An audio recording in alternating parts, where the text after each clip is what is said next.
Precisely. We on? We're on. Padre, welcome back. Glad to be back. Yes, It was a very pleasant drive.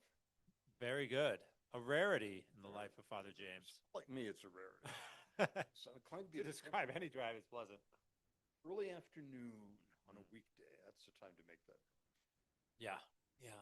There's quite a pretty river down near. Is it Matizzi? TC, Yeah. Oh, pretty little town. on that drive is typically when I do my yearly listen to Till We Have Faces. Well, hmm I try to get it every fall, and usually it's fall when I can make it up to Powell. I was listening to Sirius XM Symphony Halls. Ah, Had Beethoven the Ninth, no less, symphony. excellent. Have you seen that meme that's popped up now that December's here? No. It's Handel. Oh, I have seen that. You have one? Yes. And it says, "Oh, my dear musician, once again you're complaining about how my Messiah is derivative and overplayed. Well, I'm here to tell you that I am paying your rent for December." Right. Thank you. So From the grave. grave. You're welcome. Grave. I am paying your December rent. I think it's quite good. Yeah. One of my favorites. We've been talking really for the last couple of days about the exercise of power, how to do it. Has to be done. Someone has to do it. There has to be someone wielding the sword. Someone must wield the sword. St. Paul actually used that expression. Prince does not wield the sword in vain. It's an entirely biblical expression, New Testament expression. Mm-hmm. St. Paul is very clear about the role of the prince. Role of the prince being to uphold public justice and public order. And the upholding of public justice and public order cannot be done just by smiles and kisses. I want to dive into that, and again over the last really couple of years, but especially in the last couple of days, we've discussed certain particular historical figures. But how do I want to put this? Does Christ himself directly give examples of how one is to be a prince? That's a good question. Because he refuses to be a judge in earthly matters. He very explicitly refuses to be a judge in earthly matters. But at the same time, he also drives the money changers from the temple. Yes. Now, there, of course, was the temple. Mm-hmm. The more telling passage is where he takes the coin for the tax to Caesar Mm-hmm. and says, people were questioning, should we pay the tax to Caesar with this blasphemous coin? It has a human image on it. I'm using that tone of voice because it irks me that it's been starting with some strains of Judaism, certainly continuing with some strains of Christianity. There's been an unnecessarily extreme, certainly in Islam, an unnecessarily extreme interpretation of the biblical injunction against idolatry. So they're agitating, there's a human face in this coin. Can we use the coin? Famously, it was a trap for Jesus. Is it lawful to pay the tax to Caesar with this blasphemous imperial coin? And if he said it's lawful, rend our garments, he's telling us to commit blasphemy. If he said it's not lawful, rend our garments, he's telling us to rebel against Rome. Sort of trap that clever people who aren't as smart as they think they are come up with. Jesus went beyond their cleverness, actual wisdom. Give to Caesar what is Caesar's. Give to God what is God's. So there is deep in the Western tradition, particularly, I dare say, and I know that this, once a guy in college almost wanted to fight me over this. He was zealously something or other, I think Romanian Orthodox. But in the Roman Catholic tradition in particular, it's been very clear to us that there is a proper sphere for the church in which the state has no right to intervene. And there's a proper sphere of the state, which the church must not attempt to annex. since I was a kid, I've been fond of Venn diagrams. There's going to be an overlap Mm-hmm. because the sphere of the state involve moral values, exercise political power, must be guided by a moral sense and a moral vision. Therefore, there's an intersect with what the church does. But in principle, there's a division. Or, as St. Ambrose put it to the Emperor Theodosius, the emperor is in the church, not above the church. It's a wonderful scene. By the way, the boldness of St. Ambrose. Theodosius is used to being in New Rome, Constantinople, and already in that date, Theodosius died in 395, already it was normal for the emperor to be in the sanctuary of Hagia Sophia, not the current cathedral that Mm-hmm. burned down, is wonderfully rebuilt by Justinian first. The emperor would be present in the sanctuary and attending the worship at the cathedral in Milan. The emperor took a place in the sanctuary, and St. Ambrose, respectfully, was polite, but he said, "This is not our custom. The emperor is a layman, and this area around the sanctuary pertains to the clergy." So, Majesty, that was the imperial title, please, over there. And Theodosius asked for explanation because he was accustomed to what was done in New Rome, Constantinople. Sure. And Ambrose said in so many words, well, what they do there, that's their business. But here we're very aware the emperor is in the church, not above it. And this is in modern day Istanbul. Modern day Istanbul. Okay. Theodosius is awfully impressed by Ambrose, by the way. Mm-hmm. Said that Ambrose is the only bishop I know who fully deserves the title. Ah. Because he's not afraid of anything or anyone. So we do the tradition we've tried to stick to in the West. We get into this murky because there's that overlap. The moral dimension of politics, the moral dimension of government. Principle, they're the affairs of Caesar, but Caesar needs to be, especially if a Christian is going to be Caesar, Caesar needs to be a moral man.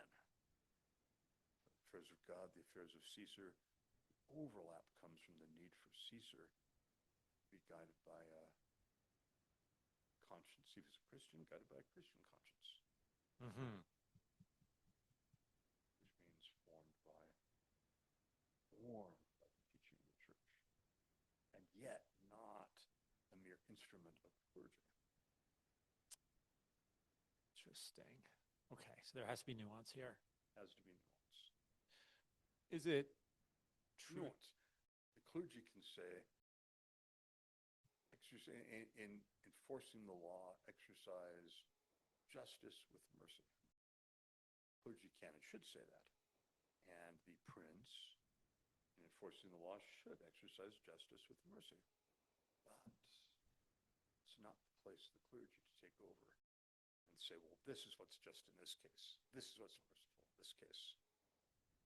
That is the function of the prince, properly a lay function, a layman who lawfully has that authority.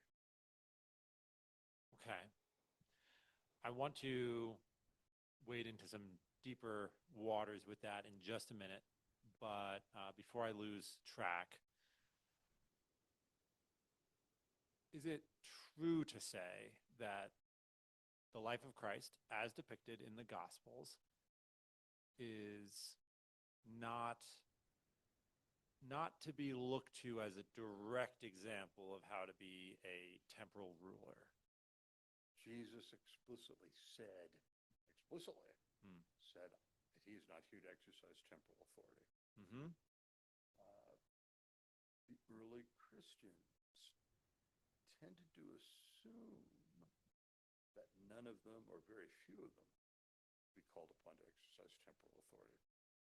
The church didn't have to provide guidance for that until the shock of the 4th century. Okay. Just for our listeners, as the emperor became Christian. Okay. Therefore, we cannot say, we can't ignore the question. There has to be a Christian way of being an emperor, a Christian way of being a judge, a Christian way of being a general. Because the state of the empire at that time clearly required someone to be in charge. If anyone, someone must, said Paul, who assumed, of course, that the prince is not in his congregation. By the time you get to the 4th century, with the emperor becoming Christian, that's no longer the case. Right. The prince does not bear the sword in vain. Mm. Paul could say that, and Paul could encourage obedience to lawful authority as he did. But he didn't directly address the situation, which did not exist in his day. Now, those who possess lawful authority, part of the Christian community. Mm-hmm. How is a Christian emperor? How is a Christian going to be a judge? How is a Christian going to be a general? Okay. Soldier, a magistrate, an official. What's the Christian way to do it? To whom do we turn for good historical examples?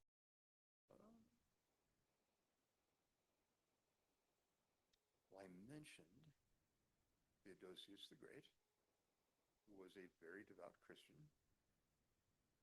very devout Catholic, but very much the emperor. He was willing to accept guidance from the church, and he was willing to acknowledge when he committed a sin. So when I say that the laity and those positions of responsibility are not mere tools of the clergy, that's not to say that the clergy cannot and should not identify specific actions they take as sinful. So, classic example. In the wild city of Thessalonica, the governor arrested a very popular charioteer. I think the charioteer had gotten one of the governor's servants pregnant, but I'm not sure about the details about that. He was a misbehaving charioteer. Mm. He couldn't be in the upcoming races then. Much more. Even at the height of the pagan empire, more than the gladiatorial games, the chariot races were the event. The event. It's likely that a certain Diocles in the 2nd century was history's highest paid professional athlete. People try to do the calculations. It's always very rough moving from 2nd century money to modern, but certainly he was very wealthy. Right. And was able to get out of the game in one piece. Not easy to do with the charioteer. The charioteer, that was big. Mm. Governor to arrest star charioteer right before the chariot games. Went badly. This would have been the equivalent of putting Tom Brady under house arrest 3 days before the Super Bowl. In Boston. In Boston. Yeah. Woo! What badly? So badly that the crowd lynched the governor. Whoa. Yes. Now, this could not stand, of course. They lynched him to death. Yes. They didn't, okay. They killed the governor, Thessalonica. Theodosius could not let this stand, of course. He was very angry, as he would be. And he gave instructions to the local military commander, teach Thessalonica a lesson. But he neglected to give more detailed instructions. So at a time when the crowd was gathered in the circus, as they called it, the place for the chariot racing, and the local military commander just told his troops, go at it. And they went at it. Just butcher everyone inside. Yeah, several thousand people were killed. Where were these troops from?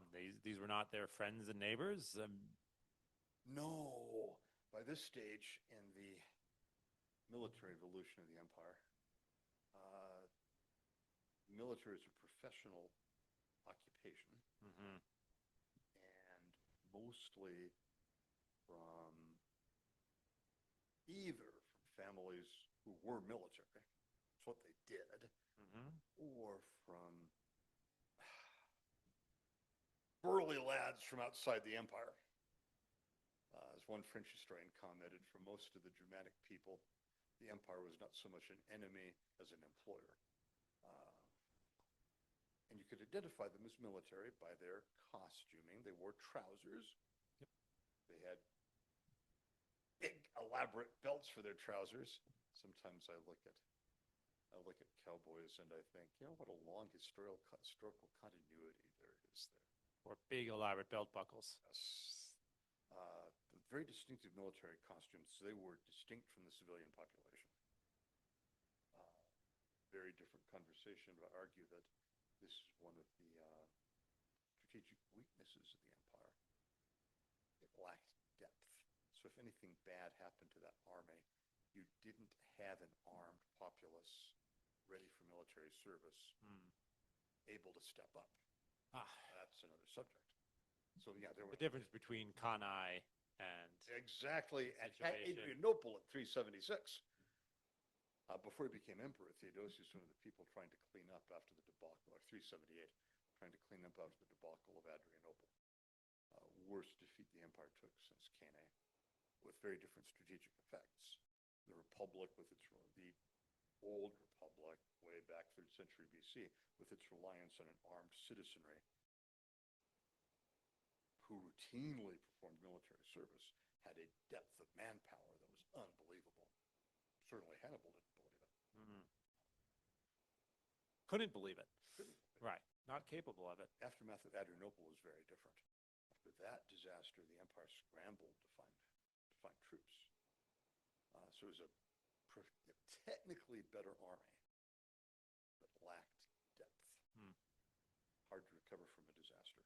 And there'd been only a partial, significant, but partial recovery after 378. That's another subject. Anyway. Another subject. Okay. So fast forward back to Thessalonica. We've stormed the palace. We've killed the provincial governor. Killed the local governor. And then a couple days later said, well, since we've killed the governor, and they freed this chariot driver. Well, let's go. I'll go and enjoy the circus. The circus. Meaning the chariot races. Let's go enjoy the chariot races. Only for the local military commander to arrive with his troops.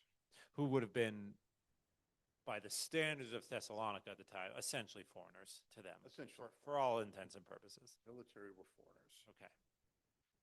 And they just went in and just started killing.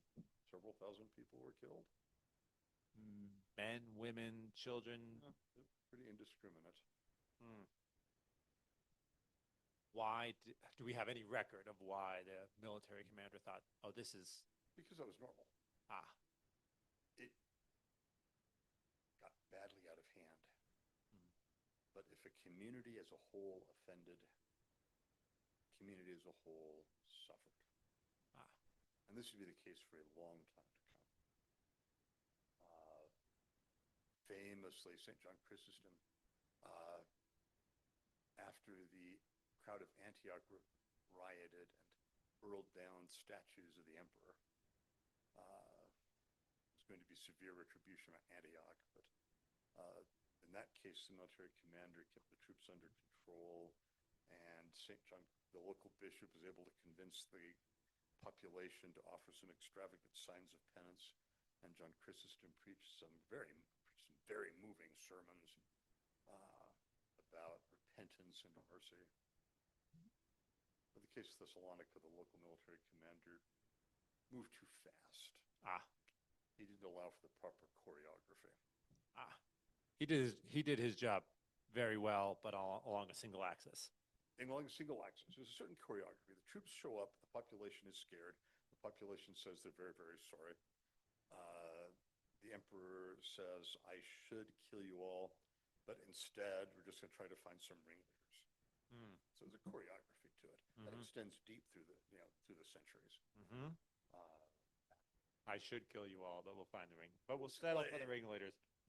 Basically, the whole community was responsible. Because it wasn't just a few people who lynched the governor. Oh my. It's happened. Happened in Santa Fe, not long before the American takeover.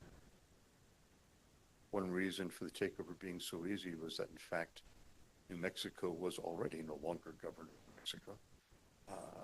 One governor who attempted to collect taxes that never been done before. Someone said of the old Nuevo Mexicanos, two things you never interfere with about them: their private property and their Catholic faith. So he attempted to collect taxes and got lynched. That interfered with private property. The governor of Mexico City was trying to figure out what to do. A character named Mejia seized power as governor, punished a couple of people, and wrote back to Mexico City and said, "Congratulate me, I've restored order, I'm now the governor." And that was the situation when the United States invaded. Mm. This is a huge digression, but yes, if the Nuevo Mexicanos who knew their guns and were not to be trifled with, if they had wanted to defend Raton Pass against Stephen Watt Kearny's dragoons, it could have been a serious battle, but die for Manuel Armijo? Die for this ridiculous government in distant Mexico City? Eh. Well, if the gringos come in, they can't be as corrupt as Armijo, Right. or as annoying as the government of Mexico City. Mm. So, anyway. Anyway, back to Thessalonica. Wow. Got out of hand. And St. Ambrose, and Milan was the working capital of the Roman Empire in the West at that time. Rome, ceremonial capital still, but Milan, the working capital. The financial capital. And the financial capital. Okay. The working capital. Okay. With Trier up on the Rhine frontier as a secondary capital. The emperor is in Milan. Religious art does injustice. Some religious art does injustice to Theodosius and Ambrose. You'll see sometimes illustrations of St. Ambrose preventing Theodosius from coming into the cathedral. Ambrose had never been that way. Mm. And the emperor would never have been that timid. But Ambrose wrote him a letter. Said, "You cannot receive communion until you have expressed repentance for your role in this." As in giving your military commander too free of a hand. Free a hand. I don't think you told him kill several thousand people, but you gave him the orders that made this possible. So you need to do penance. And because the crime was penance, because the crime was public, a big massacre in Thessalonica, repentance must be public. Imagine that. Mm. What if a pro-abortion senator had to do public penance to receive communion? But anyway, because the crime was public, the penance had to be public. Theodosius did the penance, which enormously impressed people, especially as he was not someone to trifle with. He was no pushover. He was no pushover. But he meant it when he said, "Ambrose is the one bishop I know who's worthy of the name. Mm-hmm. Not afraid of anyone. He's not even afraid of me." In fact, Theodosius literally died in Ambrose's arms. It was obviously Ambrose who preached the funeral sermon under the circumstances. Mm-hmm. Ambrose on my mind. His feast day is coming up December 6th. December 7th. Mm-hmm. So there's a overlap. The sphere of the prince, Mm-hmm. the sphere of the church. Some things are exclusively the prince's responsibility. Exactly how are we going to assess taxes? Some things are exclusively the church's responsibility. Are we going to recite the creed with filioque or not? There's overlap. The conduct of public policy, the making of laws, the enforcement of laws has a moral dimension. The church has to address that moral dimension. And Catholic Christian princes need to listen to the church about that moral dimension. Church authorities, for their part, have to be careful not to attempt, on the basis of that real moral dimension, not to attempt to assume a dictatorial role. Say, this is the measure you need to take. Huh.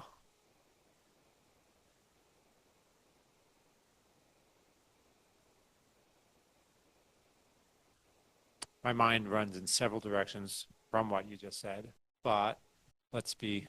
I'll give a concrete example from my seminary days. I remember the group of pro-life legislators in Texas proposed a certain piece of legislation. And And the bishops of Texas made a statement where they said, we don't think this is wise because this legislation is unlikely to pass. And I thought, no, no, no.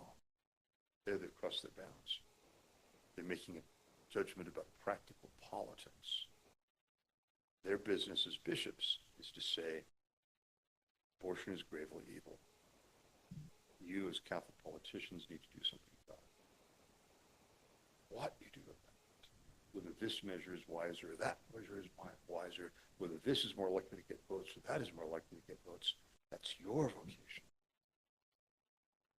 As Catholic politicians, will work that out. We don't step in to do it. What we do is present the moral principle. This is an evil thing. You need to do something about it. Ah. Who can we look to in the time between Rome and the Industrial Revolution? Well, I'm getting to my field. Yes, my speciality. Who can we look to who has done this well? Richard the Lionheart, Louis the Ninth. Remarkable figures, both of them. Interestingly, it was a Muslim chronicler, Ibn al-Athir of Mosul, who called Richard the Lionheart the most remarkable man of his age. He impressed the Muslims. Partly he impressed the Muslims because he was a serious, of course, the Muslims he impressed were military men themselves. He was a serious opponent. And a good negotiator as well. They knew where he stood. He impressed them in a way that Frederick II, who's sometimes treated as a medieval freethinker, but he did not impress the Muslims. Why? They didn't know where he stood. They were uncomfortable with that. Is Frederick II the one who was supposed to go on crusade and put it off for 15 years? Yes. Much to the chagrin of 3/4 of Europe. Yes, he was widely blamed for the fiasco of the Fifth Crusade. Okay. So the crusade operated on the assumption that there'd be a follow-up force under him. Because he'd taken the crusade vows and neglected to fulfill them. Ironically, new pope by then, Louis the Ninth. Ironically, by the one time he did actually intend to fulfill his vows and was honestly sick. Gregory the Ninth, who'd been elected on a platform, so to speak. You're never supposed to say that cardinals think this way when they elect a pope, but we know they do. Gregory the Ninth was elected on a platform of "we're awfully tired of Frederick playing with us. This appeasement must stop. It's time to take a firm line." Gregory the Ninth meant to take a stern line. So when Frederick set sail, finally, and immediately sailed back because he was sick, seriously sick. In this case, honestly so, but then he was excommunicated. There it is. So it looked fishy. Looked fishy, the story of the boy that cried wolf. Having come up with excuses for 15 years, when you were finally telling the truth, nobody believed you. Right. Yeah, so Richard... You walked through your way into that one. Yeah, Richard was very controversial figure in the West. Hard to hold him up as an ideal of the Christian prince, but it's worth noting that his Muslim opponents had an admiration for him that his Christian opponents didn't have. It's biblical controversial, no holds barred propaganda war. So every accusation that we tossed at him was tossed at him.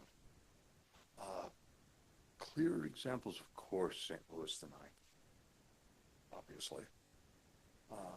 Someone who took his role as Christian prince both seriously.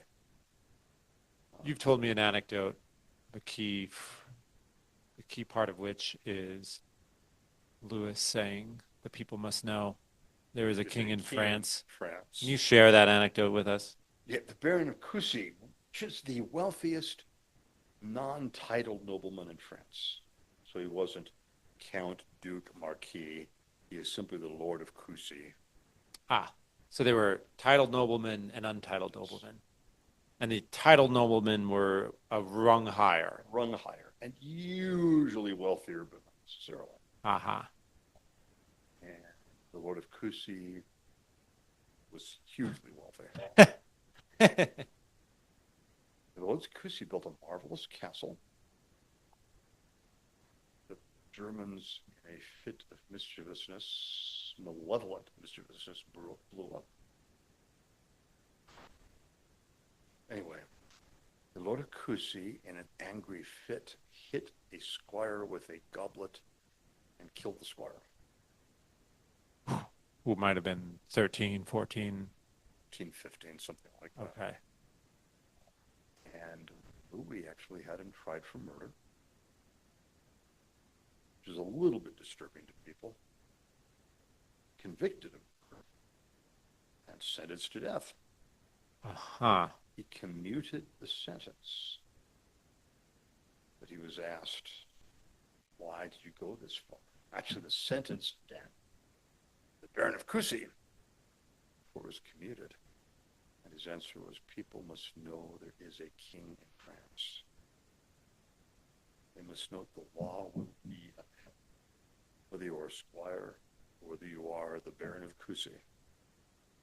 The sentence was commuted to life in prison? Prison. The sentence was commuted to a pension for the boy's family and a chantry for perpetual masses for his soul. Ah, which would have been at considerable expense? Some expense. Okay. The pension for the family. It was not a crushing expense for the Baron of Coucy. Mm-hmm. The public point had been made. Okay, so there was a definite public impression made. Public impression. Because under normal circumstances, the King of France would have settled for some sort of rap on the knuckles for a man of his standing. For a man of his standing. You have to quietly make some payment. Oh, it was an accident.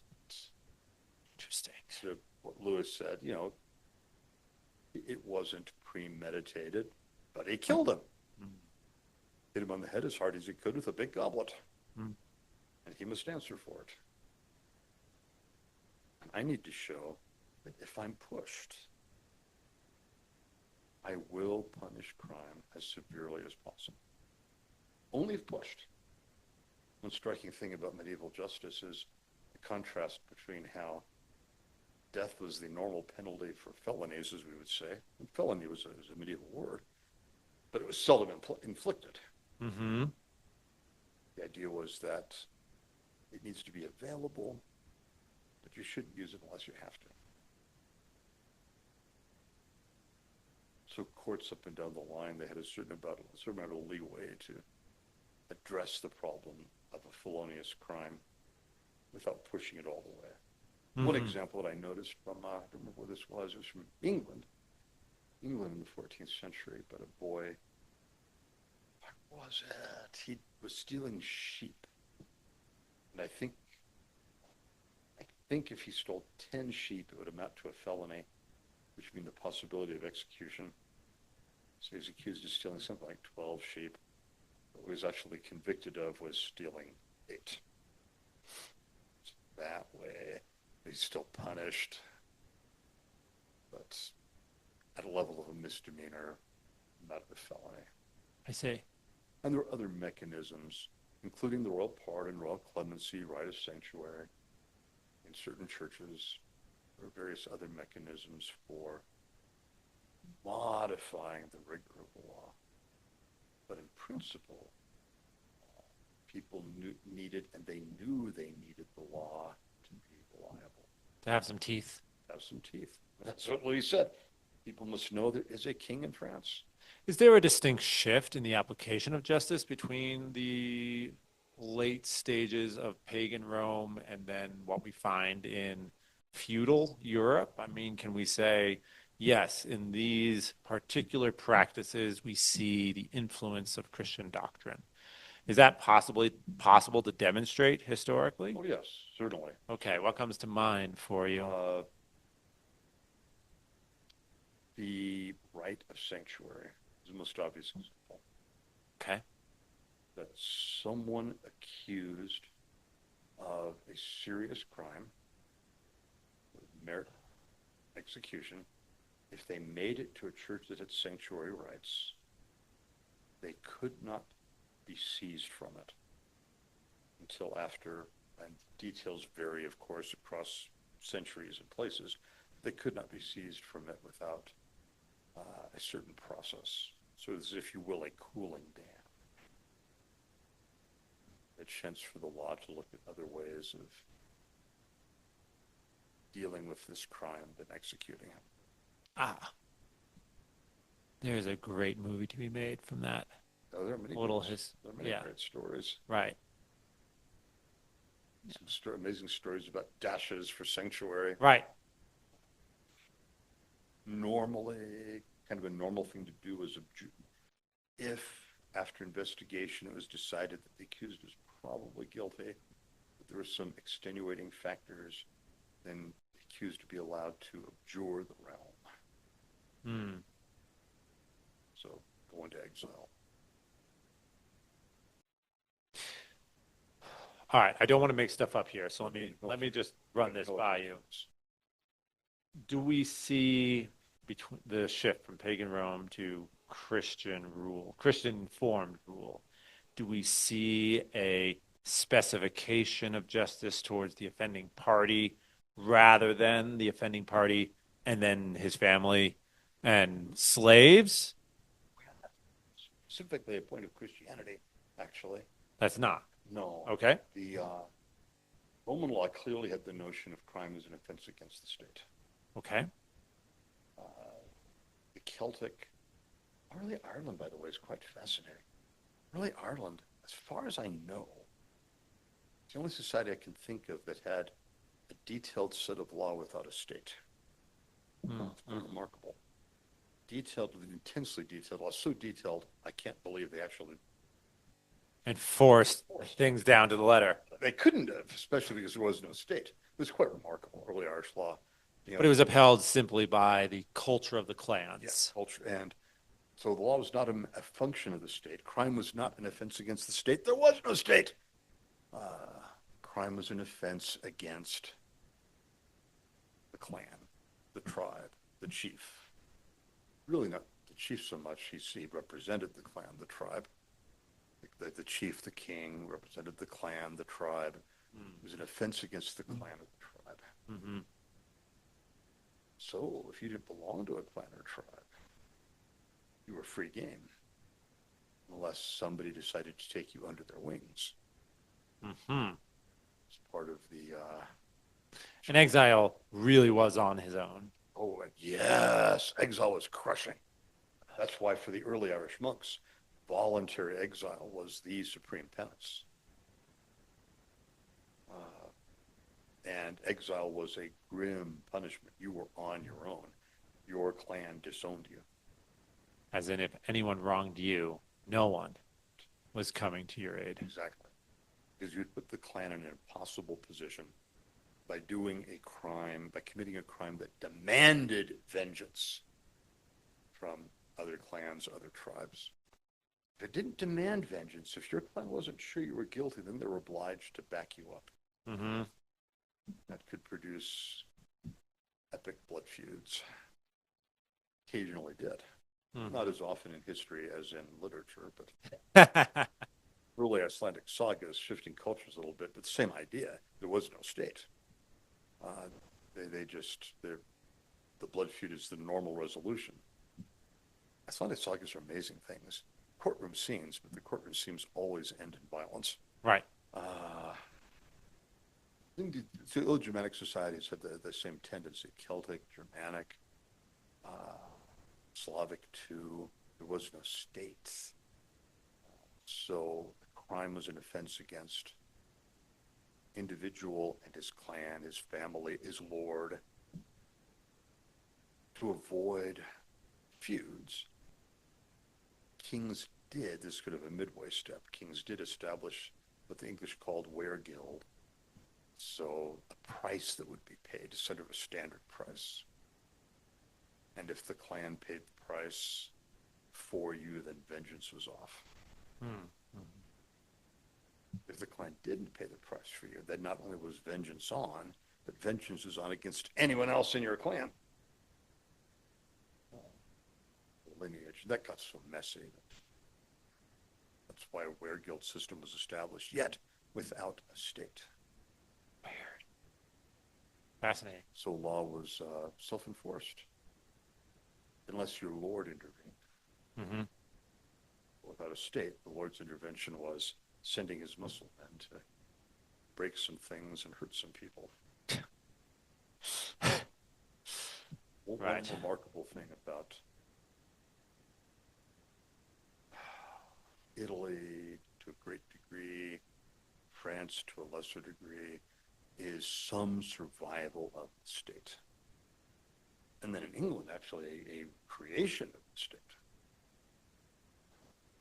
So then you do have the question of the Christian state again, as you had in late Roman times. It sort of faded away and then needed to come back. Okay. So is it true to say that Europe, generally speaking, was moving in the direction of isolating the offending person for punishment rather than, oh, you did this wrong thing, I'm going to kill you, and then I'm going to kill all your family and they're definitely moving in that direction. Okay, and then Christianity takes up that Roman law, but also backed by the scriptures. Okay, interesting. Okay, and we distinctly don't find that in other cultures where if you did something wrong, you, your children, your wife, and your slaves are all on the hook for it. Yes. Which is, to our modern sensibilities, impossibly brutal. Yes. But very normal. Very normal in other cultures. This is one of the things that made for, one of the many factors that made for violence in the settlement of the American West. Because most of the native tribes operated on that basis, that if someone from your group did this, then it's all right for us to exact revenge from someone else. Okay, in a weird sort of way, did that system potentially cause restraint in the commission of wrongdoing? Because it did. You at least knew, oh golly, if I do this thing, my children, my servants, my wife might all suffer for it. And if it was extreme enough, your tribe, your clan, your group, your lord might actually repudiate them. Mm-hmm. If you did something that they saw had no justification whatsoever. Mm-hmm. Otherwise, they might negotiate for you. Uh-huh. That words were exchanged. Mind you, in the old Icelandic sagas, the negotiations never succeed. But historically, usually they did. Words were exchanged. Tempers were lost. Fists flew. Someone grabbed a knife. We're sorry. And this is how we're going to make it up to you. Right. Again, one reason why kings began to provide standard weregild as a guide for that. Ah, okay. If that was normal, because the feud was just so highly inconvenient to everyone. We can't carry on the function of our society when we got these two families trying to kill each other. Yeah. Interesting. Without the state, law had to be self-enforced. Right. Which meant your family, your clan, your tribe, your lord. Okay. All right. So then fast forward back into the 12th century. Yeah, that's a good century for it.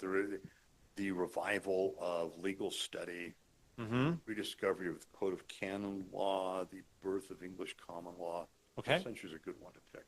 12th century is where we start to see a real effort at a unification between the Christian culture, which has existed for some time, with a revival of a more universal code of law in various countries. The idea of the state. with the idea of the state. Okay. Okay. So if you look at the 8th century, any country in Europe might resemble more of the Gaelic system you just Yeah, described. the 8th century tried to revive the state Uh-huh. in the era of Charlemagne, but it didn't stick. Right.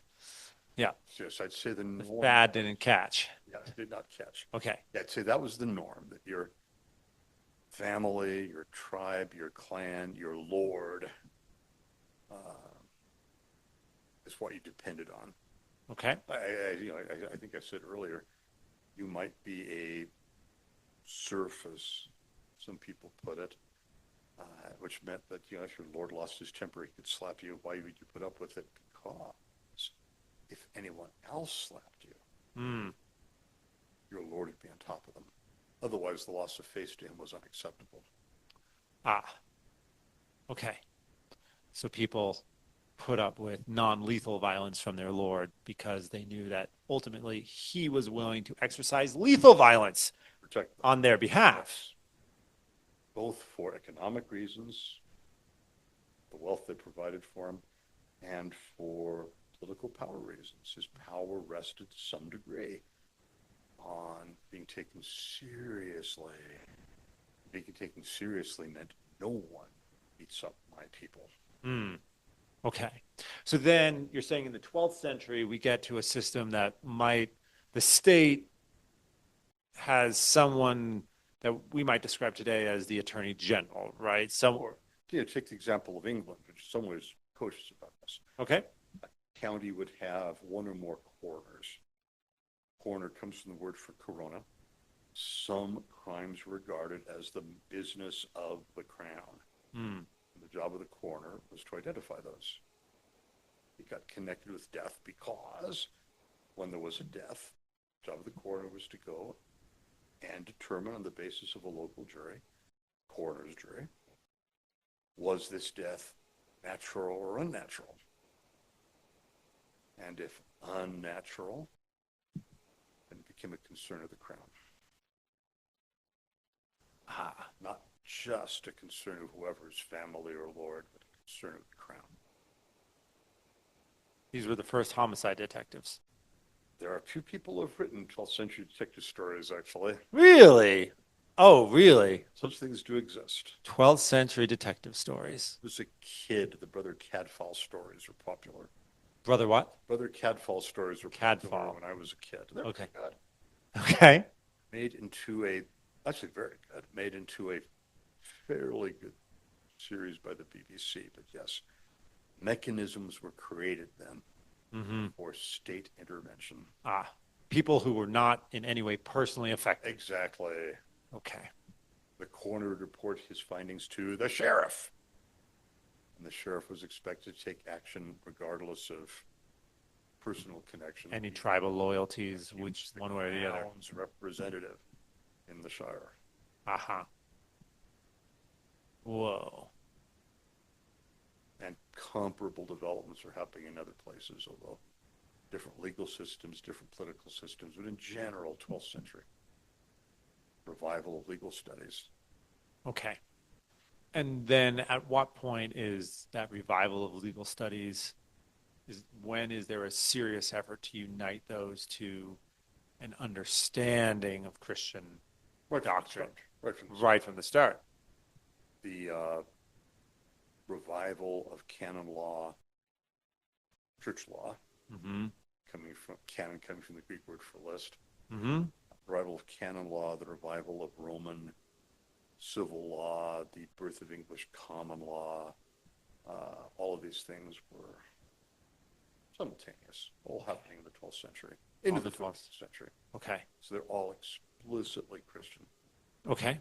So Charlemagne existed a little too early to be our best example of the Christian prince. Yes. Because he doesn't have a legal system. He does not have a legal system. He had legal ambitions. He made laws about everything. Okay.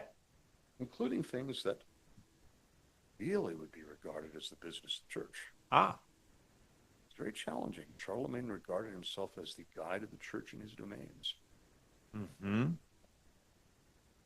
And he was so essential to popes with a perfectly straightforward reason that something like 90% of the world's Roman Catholics, as we might say, Latin Catholics, were under Charlemagne's rule. And he was the protector of the popes at a time when the Eastern Empire was no longer able to do that. Was trying. An uncomfortable tension. Uncomfortable tension. He regarded himself as the guide of the church in his realm. He knew he was not a bishop, but he thought of himself as supervising the bishops. So, for example, this kind of, can you tell I love this kind of thing? So, Third Council of Constantinople condemned iconoclasm, a reversal of Eastern imperial policy, and issued a teaching document about this in Greek. Translated into Latin, probably a bad Latin translation, but anyway, Charlemagne and his theological advisors did not like it one little bit. So his bishops, which is to say most of the bishops of the Latin Catholic world, assembled at Frankfurt in their own synod and rejected Third Constantinople, which put the Pope in an exceedingly delicate position. It signed on to Third Constantinople, and yet most of the bishops of his part of the world rejecting it at Frankfurt. Mm-hmm. Can't do a little dance, it's not, it didn't say quite what you think it said. Most modern historians would agree that Charlemagne and his advisors had a bad translation from Greek to Latin. Well, one thing that's going on, though, knowledge of Greek was no longer normal in the Western clergy. At this stage. Or, knowledge of Latin was not normal in the Eastern clergy at this stage. Also, the other councils, called them general councils, sometimes almost a courtesy to call them such. The West was mainly represented by the by the papal legates and a few other Western bishops. And the assumption had been that the Pope would speak for all of the Western bishops. Frankfurt was Charlemagne's bishop's way of saying, no. We're reviving. Things are going well for us. But, it's not enough just for the Pope to speak for all of us. We need to be consulted about this. That's certainly the way Charlemagne felt. It was worked out. Well, some of his bishops were sympathetic to the iconoclasts. Theodulf of Orleans didn't dare whitewash images, but when he built his own chapel, it's noticeable that the only decoration in the chapel was one cross. That was not normal. It's eventually worked out, but a tense moment or two. So Charlemagne saw himself in ways that the church later on would not accept as the real guide for the church in his domains. Interesting. And he unhesitated, he legislated about everything. There was not the state apparatus to make his legislation effective. Right. Legislated about everything, including things that we'd regard as the church's business. Charlemagne was a modern HR manager. He'd be writing addendums to the HR manual, left, right, and center. And you take him seriously because he was a scary man. A high-pitched voice, which led some foolish people superficially to think he was a slightly funny figure. High-pitched voice, very interested in physical fitness all his life, and obviously as he got older, fighting a losing battle a losing battle against getting fat. One of those scary people who was never, ever in a fight he didn't win.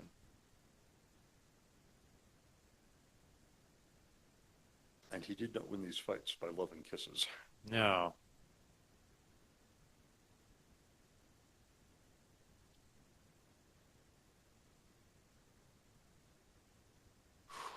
An intense personality. What's that? An intense Very personality. intense person. Okay. Interested in everything. Mm-hmm. There's a great, and it's actually not just great. He was an astounding patron of intellectual life and art. Interested in everything. Okay. Okay. Endlessly energetic, imaginative, but in charge. Ah, emphatically in charge. Emphatically in charge. Interesting. All right, so let's now jump ahead. So Louis the He's a Ninth. state. Louis the Ninth is his reign ran what years? He died in 1270. Okay. He ascended to the throne as a boy. His mother Blanche of Castile ruled for him, but I think nominally he was king for close to 45 years. Okay. So 13th century. 13th century. Okay. Died in So at that point, the state as a concept is more established. Yes, well established in France. The king is the head of the state. Louis the And Ninth. Paris is now a capital. Ah. Okay, so Louis the Ninth is the one who gives us the anecdote of the people. It must be known that there is a king in France. No, there's a king in France. Now, was Louis the Ninth himself much of a fighter in the way that a Charlemagne or Richard the Lionheart was? No, not like them. Okay. Because he did get fights he lost, Ah. including famously getting captured on his crusade, Mm-hmm. so-called Seventh Crusade. Reasons for the military disaster are disputed, but yes, got a major part of his army trapped and he was captured. Bummer. And he was quite able to defeat Henry III of England. Some people might say, well, wasn't everybody able to defeat the Third of England? And he defeated him in a war where Louis felt he was defending the lawful rights of the King of France. Some people objected to the treaty he made with Henry III, that it was too generous. That was Louis. He didn't think he was being generous. He thought I'm acknowledging that there are limits to my legal rights. Mm-hmm. So my grandfather, Philip II Augustus, lawfully confiscated Normandy and Greater Anjou from King John because of his disloyalty and bad behavior. Mm-hmm. I'm not sure that it was legal to confiscate Aquitaine. Various reasons about Aquitaine's status. There wasn't the clear precedent about the Duke of Aquitaine giving personal homage to the King of France, Mm-hmm. where there was clear precedent for Duke of Normandy and Count of Greater Anjou doing personal homage to the King of France. Very complicatedly, one person could be simultaneously King of England, as Henry II and Richard the Lionheart were, King of England, Duke of Normandy, Count of Greater Anjou, Duke of Aquitaine, and yet all of these domains had their separate legal status. As King of England, clearly he wasn't under the King of France. As Duke of Normandy and Count of Greater Anjou, clearly he was under the King of France. And nobody's quite sure about Aquitaine. Ah. So Louis, with his sense of justice, he insisted, and law, he insisted that I will uphold and defend by force the confiscation of Normandy and Greater Anjou. That was done lawfully under the authority of the French crown. These are mine. Ultimately, these are mine under the oversight of the Duke or Count, as the title may be. That the Duke of Normandy, the Count of Greater Anjou, exercised their authority by delegation from the king, and by due process for bad behavior, the king could take it back. Mm-hmm. That was very clear. In Louis's mind, that was clear for Normandy and Anjou. Wasn't clear for Aquitaine. Mm-hmm. So he came to a settlement with Henry III.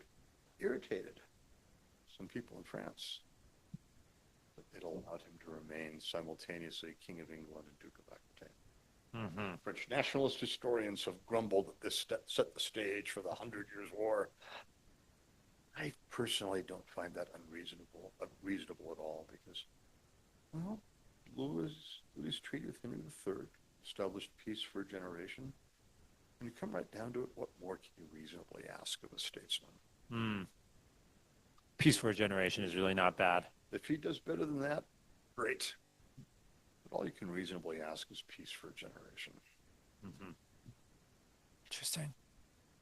Was concerned for law. He would not act illegally as king. Mm-hmm.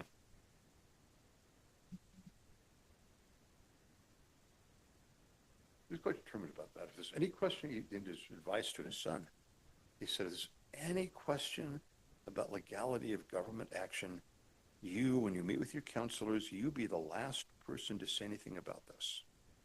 Mm-hmm. Because if you start, as king, if you start talking, everybody's going to agree with you. Mm. And it'll be very difficult to get to the legal facts. So first, you just listen. Mm-hmm. But be sure to act within the law. So maybe that we can say is that a feature of the Christian prince is a sensitivity and a discipline to act within the law rather than thinking oneself as the law incarnate. Right. Louis IX would not have said what Louis XIV is supposed to have said. I am the state. Louis XIV is the Sun King. Sun King. Mm-hmm. I am the state. No, the king is not the incarnation of the state. Mm-hmm. Christian prince, king, president, minister, whatever. It's not the incarnation of the state, but the foremost upholder and servant of the state. A servant of the state.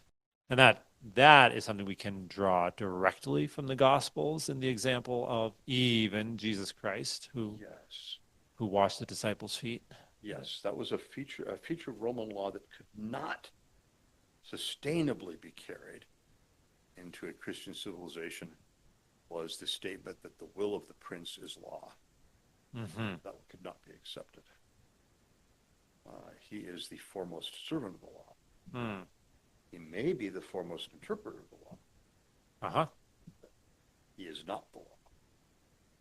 And the law has a life independent of the specific branch. Yes, that's prince. why. When you come into the 14th century, it's a crucial distinction made in England and to a lesser degree in France, but critical in England, the distinction between the crown and the king. Ah. The king is an individual. Mm-hmm. The crown is the office. And sometimes the individual has to bow to the office. Uh-huh. And sometimes even has to be made to bow to the office. Fill his task. Which in principle, for the Christian prince, his task is not to do what he wants to do. His task is to fulfill his office. And so in theory, a Christian servant of the state could say, my service to the crown demands that I make these demands upon the king or whomever or the prince, because crucial distinction. My loyalty to the crown might require opposition to the king. Mm-hmm. The crown is bigger than the king. Okay. Do we have a historical example of that, of the state, of the nation, recognizing that one of its servants is justifiably opposing the crown? Excuse me, justifiably opposing the king in service of the crown. This happened in many countries, but medieval England had a particular reputation for this. Okay. So Simon de Montfort leading opposition to Henry III, contending that Henry III was Oh, actually, before that, lest I forget, I've got this right in front of me. I should put this front and center. First, the opposition to King John. Uh, Richard's Richard's brother, hideous brother. hideous brother, My the the the arch villain of the Robin Hood legend. Yes, and arch villain with good reason. Love it. There's no one he didn't try to cheat at one time or another. Oh, what a miserable existence. Well, he discovered that because in the end, nobody trusted him. Mm-hmm. For perfectly obvious reason. He tried to cheat everyone. So the rebellion against him argued that he had ceased to be legitimately king because he refused to behave like a king. Mm-hmm. The distinction between the crown and the king was only just beginning. That's the basic idea. He refuses to behave like a king in the sense of providing equal justice for all. That's what makes them, in my strong opinion, the Magna Carta still stands out. For the king being made to swear, no one shall be deprived of life, limb, or property except by process of law. That's huge. The king himself must obey the law. And while there's no Christian wording to all of this, it's distinctly possible only in a Christian worldview. King John has explicitly used the religious language. Okay. They awarded themselves the status of crusaders, which is kind of funny because Pope Innocent III was actually annoyed with them. But, yeah, they use specifically, explicitly Christian language. Simon de Montfort revived that in his opposition to Henry III. He dared describe him and his men as crusaders. In the end, his opposition failed, but it meant that Henry III's son, Edward I, had to behave with a little more circumspection. He was not a circumspect man by nature. Mm-hmm. The genie, so to speak, was out of the bottle. Principal people could stand up to the king on the basis of the law.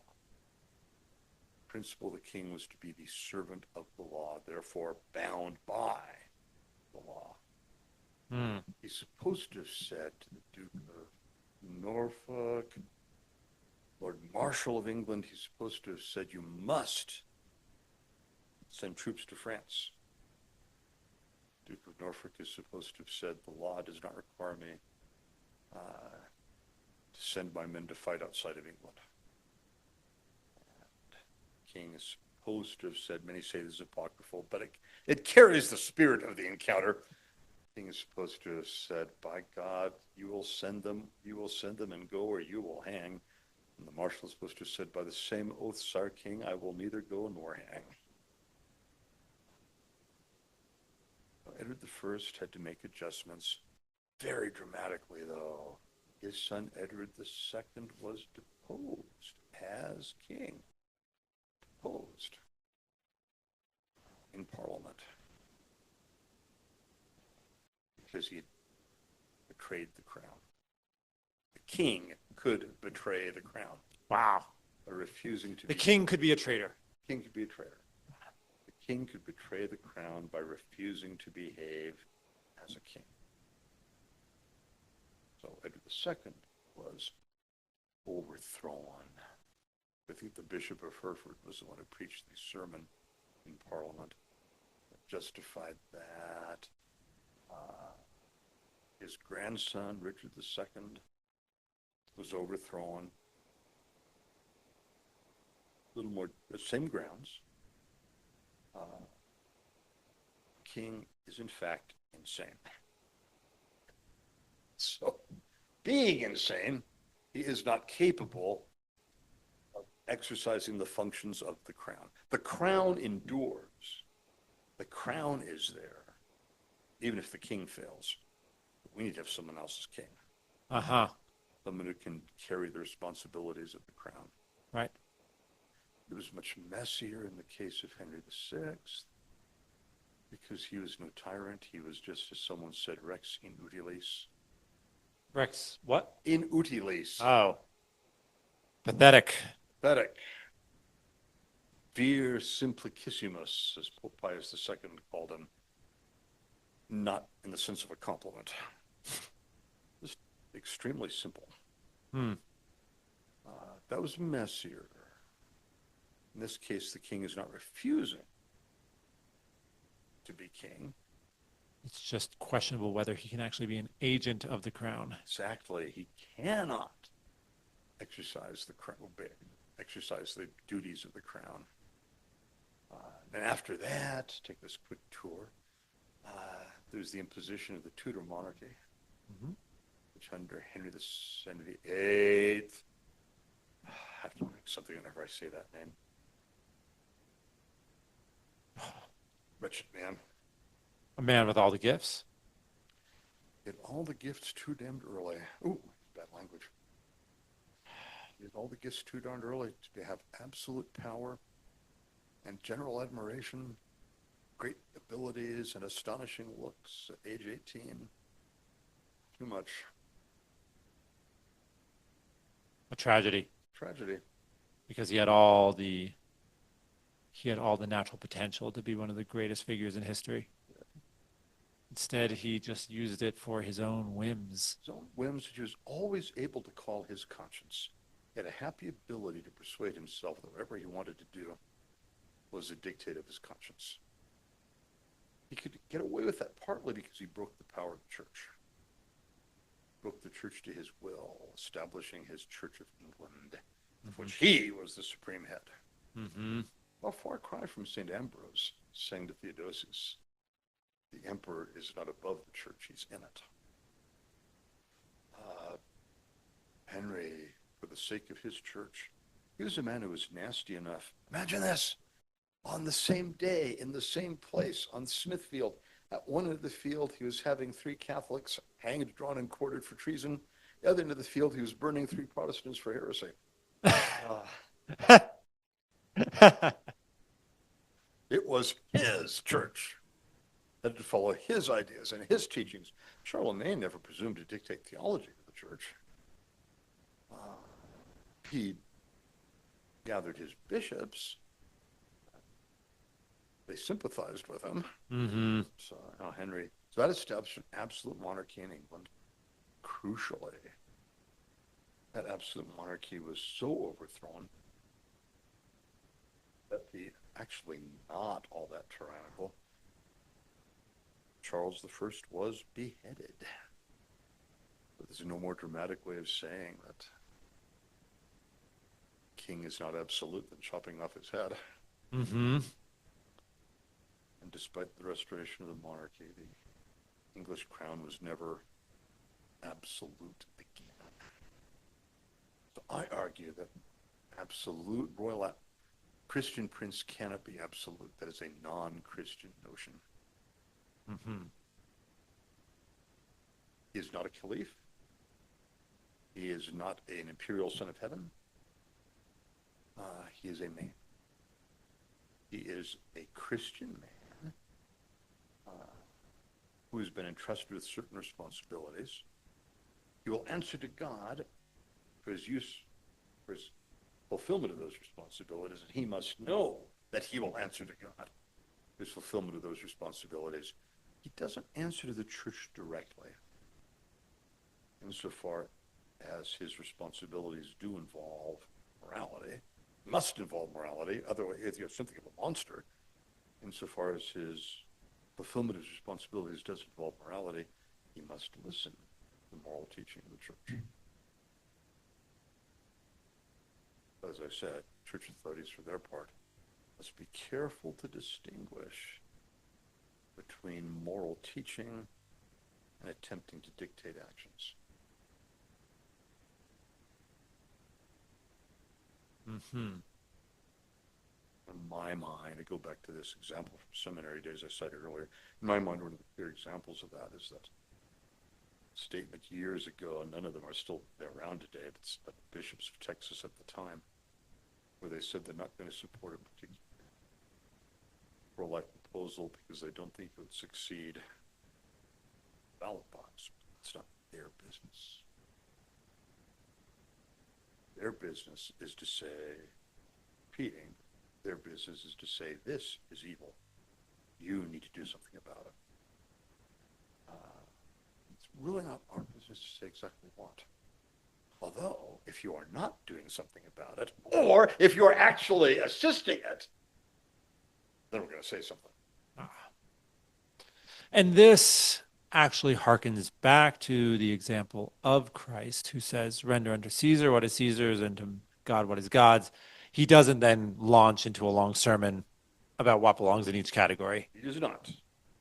Certainly, moral conduct belongs to God. Is a valid distinction between moral principle and specific policy. Distinction, obviously not a divorce. Specific policy is to be guided by moral principle.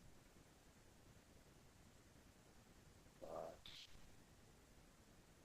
specific policy is the proper vocation of the Christian prince, the layman in politics.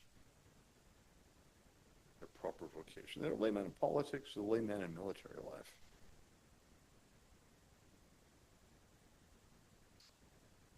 Church has a just war teaching, for example, but it's not the function of a chaplain to say to his general, I think this particular plan will involve too much damage to civilian persons and property. Is his business saved? Think about this. But it's not his business to give himself a veto over the general's operational decisions. Huh. That's professional. That's the vocation of the professional military man. That's a vocation too. Mm-hmm. Lesser known World War II general. I'm very fond of him because he's an alumnus of the Catholic University of America, Terry de la Mesa Allen. Grandfather was a Spanish soldier of fortune who came de la Mesa, who came to America to fight in the Civil War. As a mercenary? Or he would have said mercenary. He would have said adventurer. You just signed on with one side and received a salary. Yeah, there's a nice war going on here. This is what I like to do. So came to America, fought in the Civil War. On which side? The North, the Union, federal government. Okay. So you could just arrive, present your credentials, and be hired on as a commissioned officer. We were pretty desperate in the Revolutionary War. Civil War could be a little more choosy, but people with good credentials, yeah. And he would have learned English from English tutors. Yes, he already did. Okay. But I do know that his grandson, Terry de la Mesa Allen, wanted to be a soldier. Mm-hmm. Okay. Went to West Point. He found out he hated West Point. He could not avoid accumulating demerits. It's the whole rigid discipline of West Point, and the De La Mesa personality did not. Sounds like they're swashbucklers. He was a swashbuckler. So this is why he's an alumnus of the Catholic University of America. He wanted to be a soldier, but he hated West Point. West Point hated him, to be fair. And that lurked throughout his career, by the way. He never got on with he never got along well. Boys from the system. Exactly. West Point officers and he did not like each other. So I'm revealing a prejudice of mine. He had endless trouble with Omar Bradley. And I think part of that was just Omar Bradley was very West Point. Mm-hmm. Terry de la Mesa was very no. So went to Catholic University of America and connected with ROTC. Mm-hmm. So got his commission, the ROTC route, went to World War I. Broke his hand beating the shit out of a German machine gunner. He was hit by a ricocheting bullet, leading an assault, and that seems to have made him mad. So once he got up from the ricochet, he ran straight for the machine gun nest, somehow was not hit, and jumped in and started wailing away on the no doubt startled German machine gunner. He was a swashbuckler. Devout swashbuckler. But endlessly in trouble, had a big mouth. liked to drink a lot, liked to curse. Some people found it very odd because he was very devout. Uh-huh. So people wonder, how does this cursing fit in with his early morning mass every morning, Mm-hmm. his rosary every night? But that's how he was. Very much a fighter, impatient with spit and polish. Impatient with what he saw as stupidity. Not afraid to call stupidity stupidity, even if it was from a superior officer. He was actually undergoing court-martial when we started to move into World War II. And General Marshall famously had his little black book with the names of officers he wanted promoted. One of them was Terry de Mesa Allen. So he promoted him right over the head of the officers on the court-martial, which of course caused the court-martial to collapse. First congratulatory note he got was from the other men in the brig. But for him, it was a vocation. Eccentric how he pursued his vocation. He never did cure his tongue. Only after Eisenhower directly spoke to him did he moderate his drinking. As Eisenhower said in so many words, we can use you, we need you, but nonetheless, sought his vocation. Every morning, be at Mass, all throughout the Mass on his knees. Every evening he prays rosary. And if any of his men were in battle, he would attend a second low Mass, pray specifically for them. Mm-hmm. The second rosary in the evening, pray specifically for them. He saw it as a vocation. Hmm. But this is a necessary task. Because it's necessary, it's important that it be done well. Hmm. Ideally, done well by people who regard it as a moral undertaking. Be done under guidance of moral norms. Even though it's a specific vocation that will specifically call you to specifically kill people. Yes. That's why it's one of the graver vocations, and yet it is necessary. St. Paul's language, though, the prince does not bear the sword in vain. It's not merely metaphorical. Mm-hmm. Ultimately. Not ultimately. That's not right. Penultimately. One level down from the ultimate grounding of the state. The ultimate grounding of the state is divine justice. Right below that, the state depends on physical force. Those who break the law must be stopped by physical force if necessary.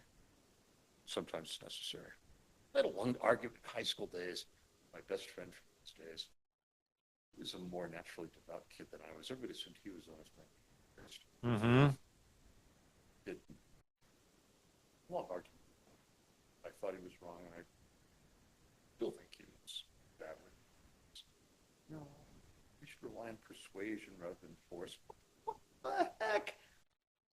Armed robbery. The armed robber's running from the scene. What are the police going to say? Please stop. Stop, sir. I urge you to stop. Please stop. It's the interest of the common good that you stop. No, they're going to bloody well stop him. Hmm.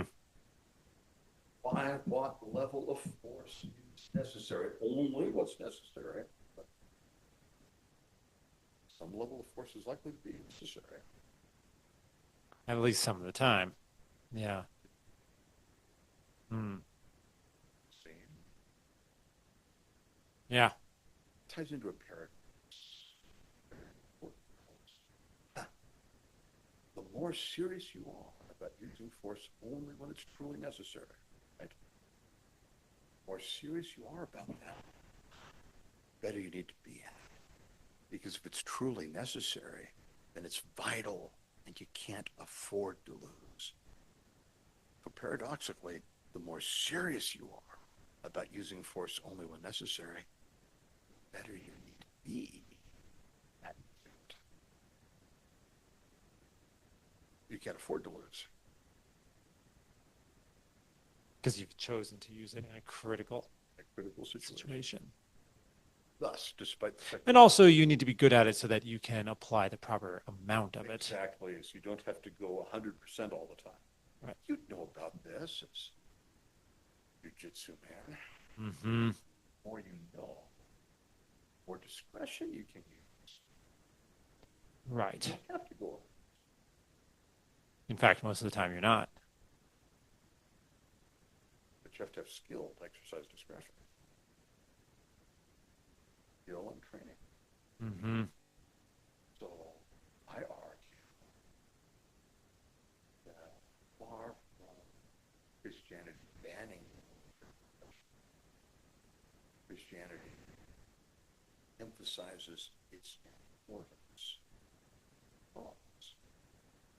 by insisting that lethal force can only be used in dire circumstances, really necessary. Making that insistence, is also saying, therefore, when used, it must be used successfully. Mm. Can't let that guy. I have more questions about that, but let's take a quick break.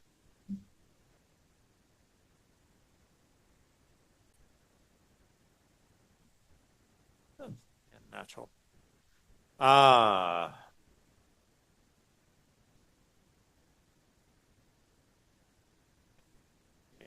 edit that. Padre, you and I have discussed many times over the last 5 years the destruction of Hiroshima and Nagasaki. I do think it really bears on this question on the rights and duties of a Christian prince. Does a Christian prince sometimes cause the death of innocent people? The short and grim answer is yes. Hmm. He cannot, morally, he cannot be responsible for creating the situation. Mm-hmm. But he may find himself in a situation where this can be given such that it is reasonably predictable. Hmm. Such that it is reasonably predictable innocent people will die. Now that cannot, is a fundamental moral principle. You cannot do an evil thing in order that good may come from it. So you cannot deliberately target civilian population as a means of ending the war. That's terror bombing. Which, by the way, arguably, right, it's an intensely sensitive subject.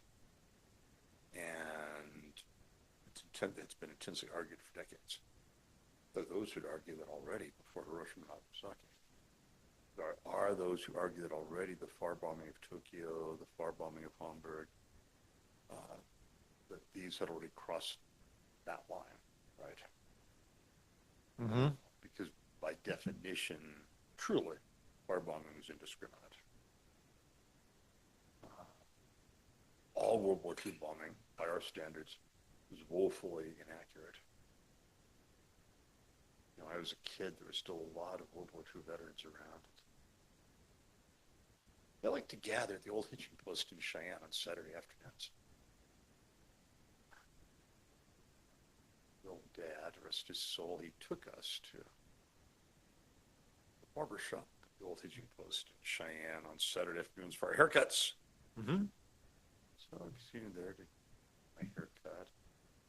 Old veterans would be talking, and one of them, he was a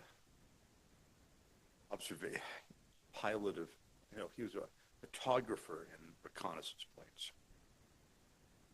Told a story about, and again, stories can evolve over the years. Anyway, told a story about being sent to take photographs, after action photographs of a munitions plant in Germany that had been theoretically bombed the day before. And he said, his pictures showed conclusively that the Rutabaga field next to the munitions plant had been blasted to bits. Yeah. The plant itself seemed to be going strong. World War II bombing is very approximate. The official line of the government was that the Norden bomb site is just a wonderful thing and we're going to bomb precisely, but it wasn't. Nothing precise about the bombing, just threw a lot of high explosives in the general direction of the target while you're moving at a high speed and dealing with enemy action. Mm-hmm. So, very approximate. There's certainly no guided munitions. Very approximate. But car bombing wasn't even approximate. Just, we got plastered the city. To what extent? Fiercely debated. Fiercely debated. Hamburg, Dresden, Tokyo, even before we get to Hiroshima and Nagasaki, fiercely debated. To what extent were these legitimate military objectives such that the technology of the time made it impossible to take them out without grotesque, horrible loss of civilian life? Without grotesque collateral damage. The later generation would put it. Yeah. So,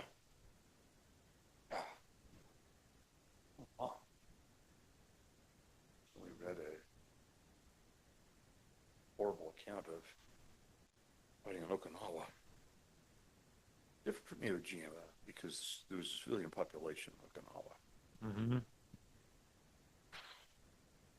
So Okinawa is an island off the coast of Japan. Yes, not part of the main chain, but that the United States needed to take in order to have a military base within striking distance of part of the build-up. Mainland Japan. Part of the build-up for an invasion. Okay, so they needed to take it. Yes. Different from Iwo Jima. That's crucial for understanding where I'm going. Had a civilian population. Another old veteran, by the way, digressing slightly, but for a purpose. Mm-hmm. Another old veteran who experienced the fighting from Manila for various reasons. Again, fiercely debated. The Japanese decided to fight from Manila instead of evacuate it. Declared an open city for various reasons. MacArthur decided to fight from Manila instead of bypass it. Fiercely debated. Not time to get into those debates. And even decades later, he had a hard time talking about it. Big battle, civilian population there. Big battle, ugly in general. Big battle in a city full of civilians. So, what was ugly in the Philippines was going to be repeated 5 times, 10 times, 20 times in Japan. If we're invading Japan, we're going to do this fighting in a city with a civilian population there multiple times. So,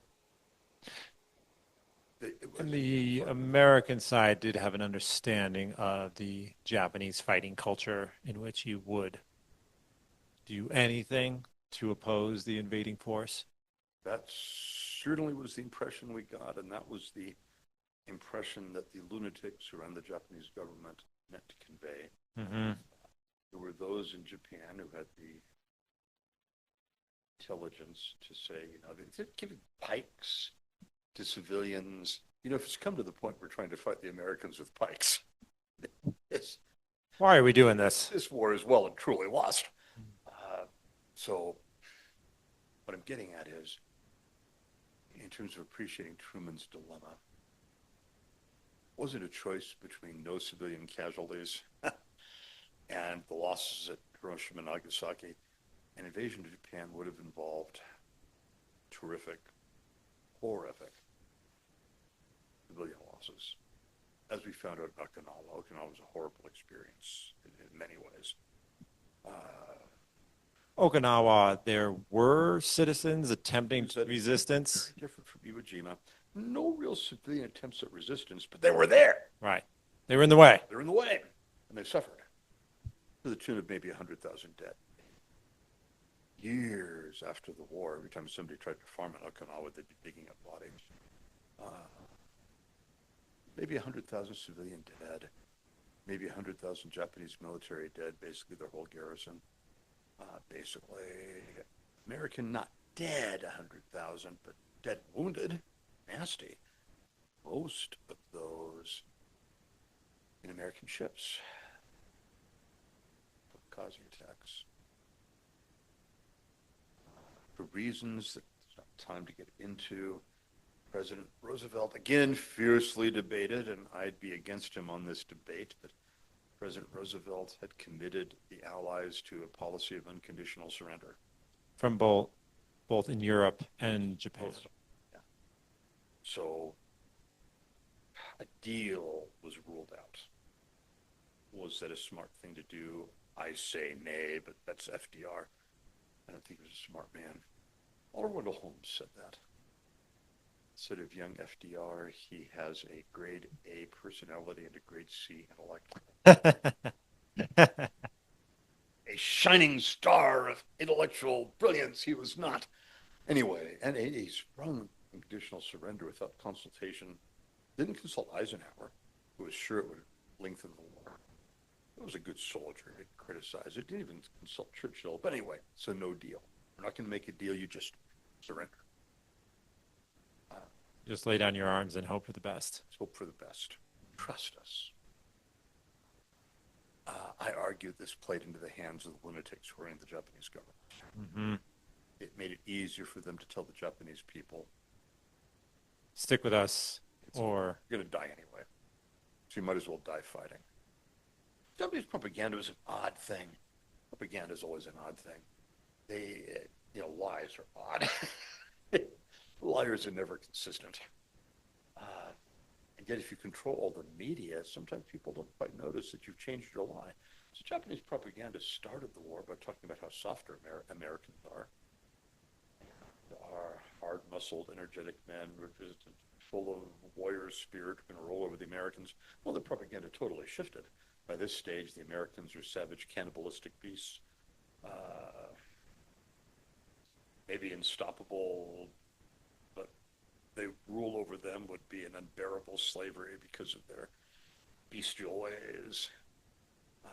And I argue that insisting on unconditional surrender played into that image.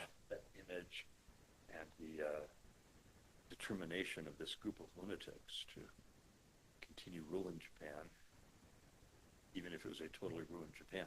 In any case, the deal wasn't going to be made. Surrender, and surrender wasn't coming. Yeah. In fact, the war was clearly won. We had beaten their navy to death, strangled their air force to death. We bombed their industry out of existence. We sank their merchant marine. The war was done. They would surrender. And we'd ruled out making any kind of deal. We never ruled out making a deal that way. Mm-hmm. Anyway, that was Truman's dilemma. He inherited Roosevelt's policy. He felt it politically impossible to go back on it.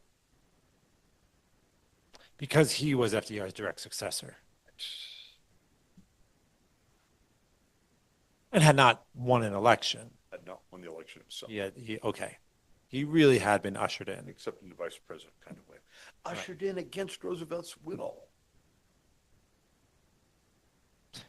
Roosevelt would have lived forever given the, given the option. The fact that he was dying was concealed from the public. He liked Henry Wallace. Henry Wallace was an out-and-out communist. The leadership of the Democratic Party in those days had, dare I use the word, and they told Roosevelt, you're not, they knew Roosevelt was going to die. They weren't going to tell that to the public. They don't need to know that he'll never live out his term. Uh, so that meant his vice president was going to be the next president, not Wallace. I believe his boss Flynn of Newark, who said the only thing worth putting on his tombstone was, I kept Henry Wallace from being president. Those days, the Democratic Party was really ruled by the city bosses. And the city bosses were a hard-boiled bunch. And they weren't going to put up with the soft-head Henry Wallace as president. And the president, as a little side note, the president does not have the authority to replace the vice president because the vice president is elected. He's elected. Can't be fired. He can be badgered into resigning, but he can't be fired. So the key was the Democratic convention. Roosevelt was not going to be allowed to renominate Henry Wallace. Mm-hmm. And the city bosses put their foot down. That Truman came in. Truman knew he was the boss's man. So reformers, the Democratic Party looked down on him for that. His early career had been sponsored by Boss Prendergast of Kansas City. And Truman was unashamed about that. When Boss Prendergast died under federal investigation. When Boss Prendergast died, Truman went to the funeral. Some advisors told him this is politically damaging. And Truman said, he was good to me. He's my friend. I'm going to his funeral. Tell kind of a Truman fan. I like that, though. Yeah. He may have been. I'm doing this. We'll see what happens. He was good to me. He was my friend. I'm going to his funeral. Mm-hmm. Anyway, so Truman could not go back on Roosevelt's policy. So here's his dilemma after Okinawa. Jeez. 100,000 civilian dead. 100,000 Japanese military dead. 100,000 American total casualties dead.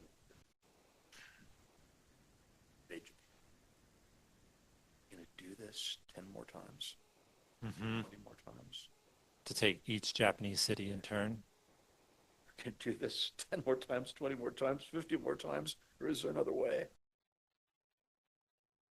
Turned out there's another way. Now, that's debatable. I mean, the morality is debatable.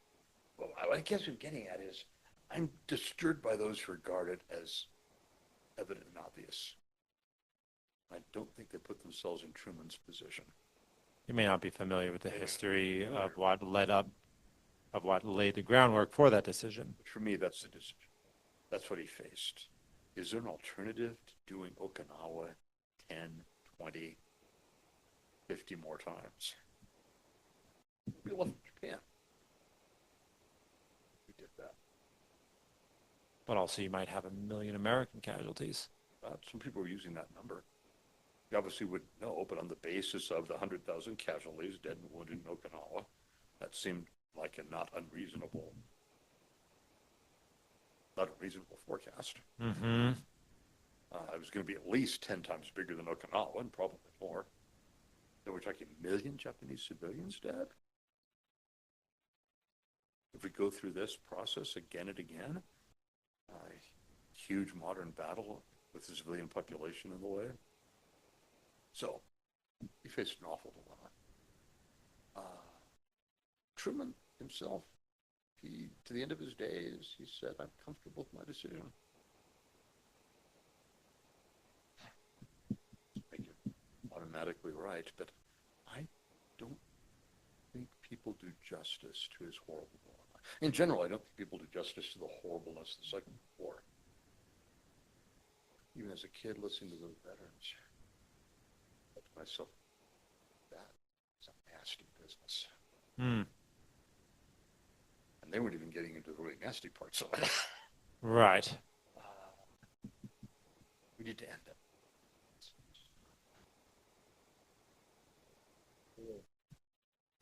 They have dropped a bomb like a non-populated area to show what it could do. They discussed that. Oh, they did? That's part of the argument. Some people will say that's clearly what they should have done. The fear was if we make this big announcement and drop it and the darn thing doesn't work, we're worse off. That was the fear. Now, does that fear justify not trying? That's a good question. I'm inclined to think they should have tried it. It still would have killed some people. Yeah. And then would it have affected the leadership, that leadership? That's an interesting question. As it is, the unconditional surrender only happened because the emperor finally got off the fence. and put his foot down. And even then, there were those in the army who tried to stop his broadcast. Mm-hmm. It was awfully impressive, though. When Japan surrendered, it surrendered. Uncle rest his soul, who probably would have been among the first wave of infantry hitting Japan invasion. That meant he always had a certain attitude about the atomic bombs, of course. Mm-hmm. He was Like the atomic bomb saved my life. very likely. Instead, he was he was one of the first American troops occupying Japan. And he speaks Japanese. He said he doesn't know what they might have been muttering. He said when they surrendered, they surrendered. There was no obstruction, no resistance, no gestures that he could tell. Complete cooperation. And they went right to work cleaning up the mess. Awful, mind-numbing, mind-boggling mess and a traumatized people trying to clean it up. It left him with a lifetime admiration for Japan, really. Mm-hmm. I was awfully impressed by the way they went to work, trying to clean things up as soon as there was peace. So when they surrendered, they surrendered. Hmm. They fought, they fought. How to end the war? That was Truman's dilemma. I think his dilemma was made worse than unconditional surrender policy, Which he had directly inherited. which he had inherited. That was his dilemma, how to end this. Made his decision. It's an arguable decision.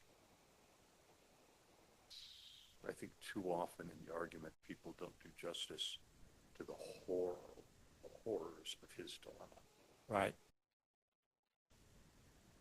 The alternative was not smiley-faced balloons. The alternative might have been Okinawa times 10, 20. Hmm. And so people really, sometimes someone might have a very simple view of it, that the bombings were vindictive acts of violence against a recalcitrant enemy. Yes, and that's highly simplistic. The war needed Mm-hmm. how?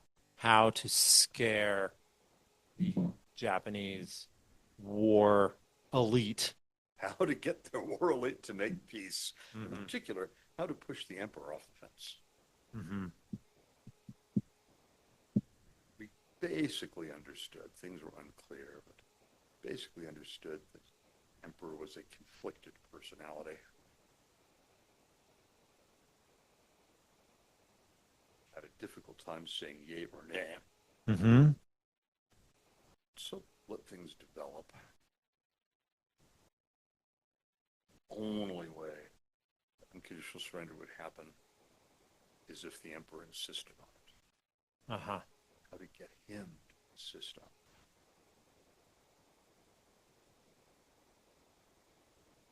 Wow.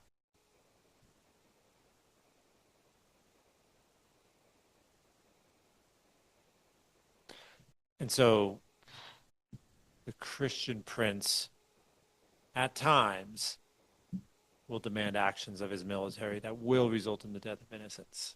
Even if you're just counting your own troops that you're sending forth into battle. Even that, yes. Isn't Right. that horrible law? Reading a lot about the Civil War recently. How it was. You're ordering troops into battle. They don't deserve death. Death, But you know some of them are going to die. Mm-hmm.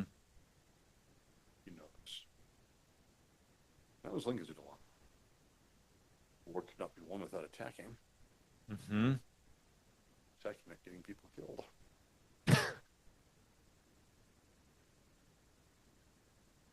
That's why, I get irritated, very irritated. Young Winston Churchill gave a wonderful speech about this in the floor of Parliament. I cannot do justice to his rhetoric. I can also tell I'm a Churchill fan. Mm-hmm. It's a wonderful speech about the foolishness of those who talk easily about war. I feel that way too. They have no experience of real violence. People who talk about, and I don't either, but I've done or heard about it and read about it.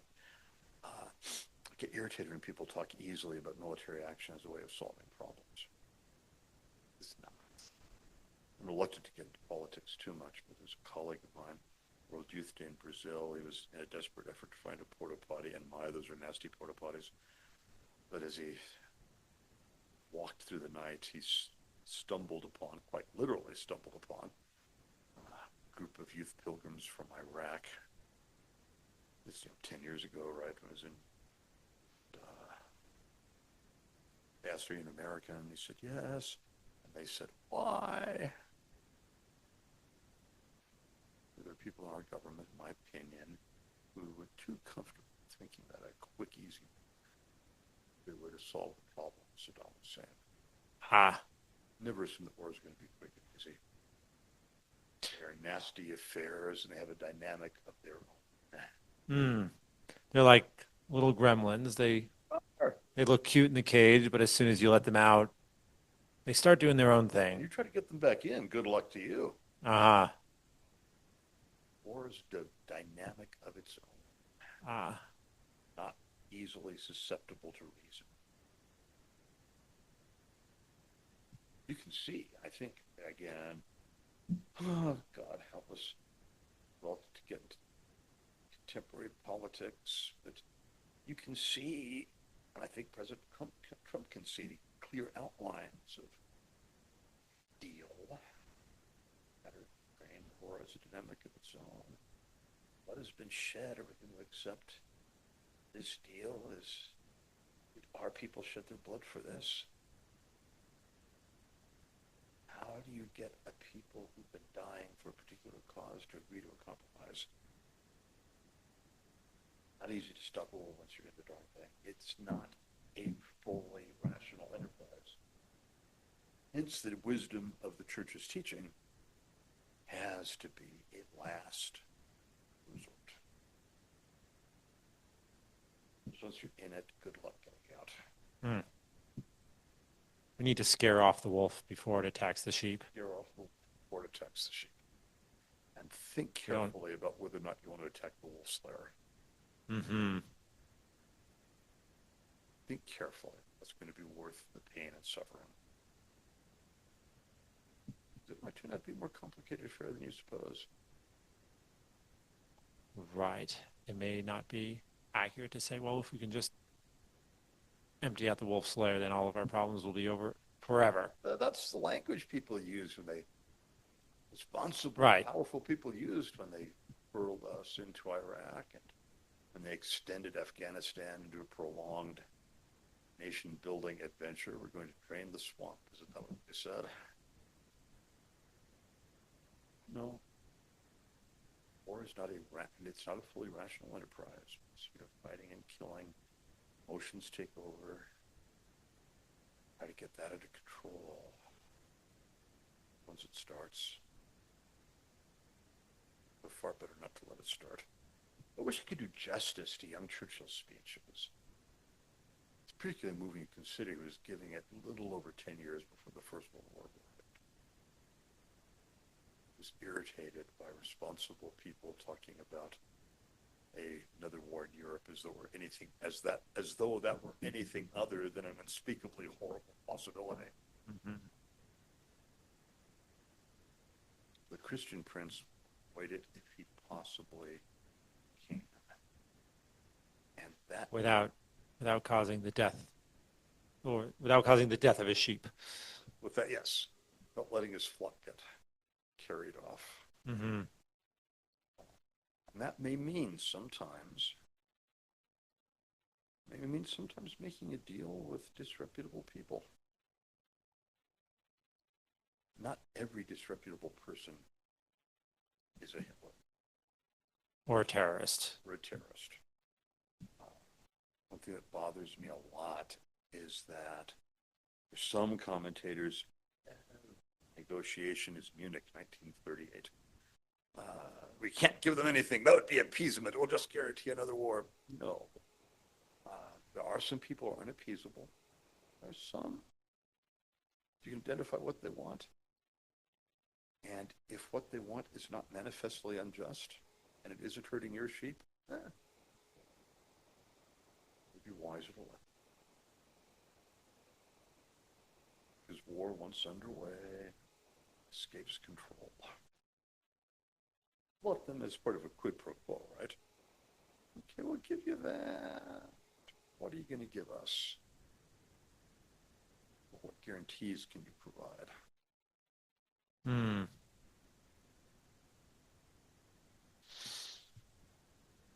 The Christian prince knows that he is the servant of the state or the servant of the crown. Ultimately, the servant of the people. The crown is at the service of the people. He knows that he is a member of the church, not above it. He is a member of the church, not above it. He knows that the church must be allowed to give moral guidance. Must give moral guidance. Must give moral guidance. And he must listen to it. Mm-hmm. And knows that the laws that he enacts must be informed by those. Must be informed by those. At the same time, he is not just a servant of the bishops or a servant of the Pope. Mm-hmm. He has a political autonomy. Because, I think we were talking about this before we came on, the prince may have to make some deals with and even alliances with people that a bishop can't associate with. Exactly. Huh. Do you have a example of that comes to mind? So arguably in, what was it, 1464, something like that, 1460s. Arguably, the government of the Papal States it is a Papal States, arguably the government of the Papal States had an interest in the removal of Lorenzo de' Medici and Giuliano de' Medici as bosses of Florence. Florence was nominally a democracy. Mm-hmm. In practice, not unlike American cities we could name. It was a boss regime. So without them having formal, the boss is named who was going to get elected. Yes, the boss, exactly. So Lorenzo de' Medici and Giuliano, they did not have any formal office. Everybody knew they were in charge of Florence. And yes, they decided who's going to go. You had elections, and you went through the procedure. One of the board games I haven't played, one of the board games I've played yet is entitled Tammany Hall. And you get to try and take over New York in the 18th century and the 19th century. But anyway, do you have elections? Yes, it's an elaborate process. And you try to keep things from being overly, but everybody knows who the boss is. Nothing happened. What happens in Florence is what Lorenzo and Giuliano say happens. And this is a father-son pair or brothers? Brothers, okay. Father Cosimo died not long before. Mm-hmm. Arguably, try to keep the story reasonably short, arguably their behavior was such that the government of the Papal States had an interest in removing them. Not in terms of invasion, but in terms of sponsoring a coup. Sounds kind of modern. Such are the almost eternal joys of statecraft. Mm-hmm. Papal States, man in charge. So that meant, as far as anyone can work it out, what Pope Sixtus IV said was remove them. There was a plot involving some people in Florence, named the Pazzi family. Remove them, but they needed assistance. So there's some people there to provide assistance. People from Pope Sixtus. Not under his direct control, however. As far as anyone can work out, what Pope Sixtus said was, remove them, don't kill them, and I don't need to know what your whole plan is. Well, the plan turned on murdering. Oh, geez. Well, worse than that. Worse than that. Murdering them at the cathedral. Because that's one of the rare times they were in public, away from their It's worse house. than that. Murdering them at the cathedral during High Mass. Oh, geez. It's worse than that. Murdering them at the cathedral during High Mass with the elevation of the sacred host being the signal for the attack. Worse than that, it says something about the dire moral atmosphere, at least portions of the Italian Renaissance, Church of the Italian Renaissance. Worse than that, at the cathedral, during High Mass, elevation of sacred host as the signal one of the murderers is preached. So, at this point, of course, all of that makes the Medici seem comparatively good. Mm-hmm. Bosses though they were, and they manipulated the tax code. Imagine that. That's kind of modern too. If you were an enemy of the Medici, oh my, we discovered in your tax reports that you owe this incredible amount of money. If you're a friend of the Medici, this would never be discovered. Mm-hmm. So manipulating the tax code, manipulating the legal system, lawfare, as they say, a little bit of muscle could be applied, but that wasn't really the Medici way. Ah, When necessary. they weren't brutes. They were no. Patrons of culture, of humanistic scholarship. Mm. They're very serious about that. Lorenzo's, who became Leo X, had a first-rate humanist education, which meant that he did not have enough scripture and really had no idea what Luther was talking about. That's another one. So, arguably, the Papal State had an interest in removing Lorenzo and Giuliano. Said about it. Even a Christian prince could have nothing to do with it. In capacity as head of state, could have nothing, could even possibly result. The extrajudicial killing of political opponents.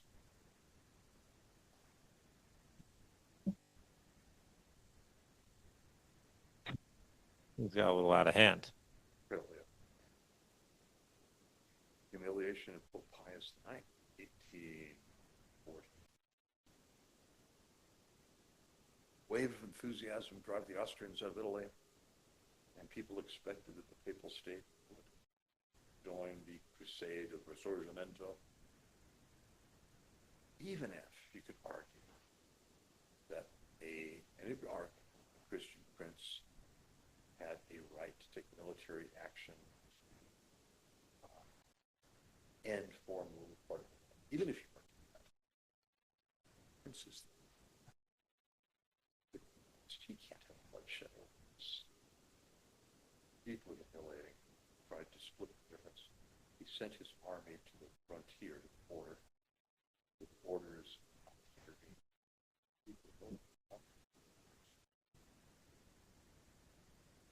Didn't their general get himself captured? He did. His whole army got itself captured. By Field Marshal Radetzky, in whose honor Strauss wrote the Radetzky March. They really connect to the New Year's party. It has to do with an old general, first time he's commanding in the field, winning an outstanding complete victory. Mm. And the Papal army was sent to watch, failed to watch, Failed to watch. tried to fight, Right? failed to be effective. Radetzky was merciful because this army had gone to war against its government's orders. He did not have to treat them as prisoners of war. He could treat them as brigands, His legal rights. which means Santa Anna decided to do the defenders of the Alamo and capture the boy, treat them as brigands, prisoners of war, because he argued the so-called public practice. mm.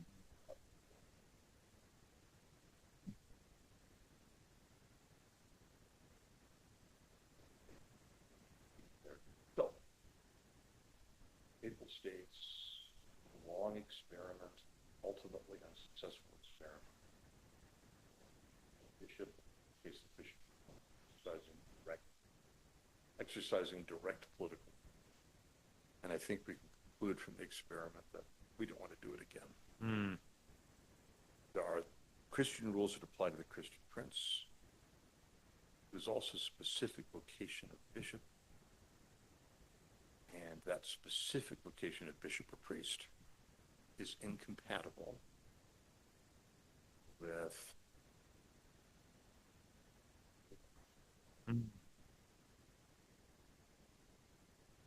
because war is inherently immoral.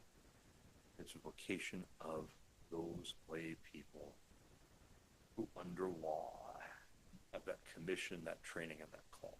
Mm-hmm. Priests and bishops, our commission, our training, and callings. So the Prince of Peace. And to preach the gospel. Yes, someone showed me that claimed to be a priest in Nigeria, vested with an automatic rifle slung over his shoulder, and I said, no.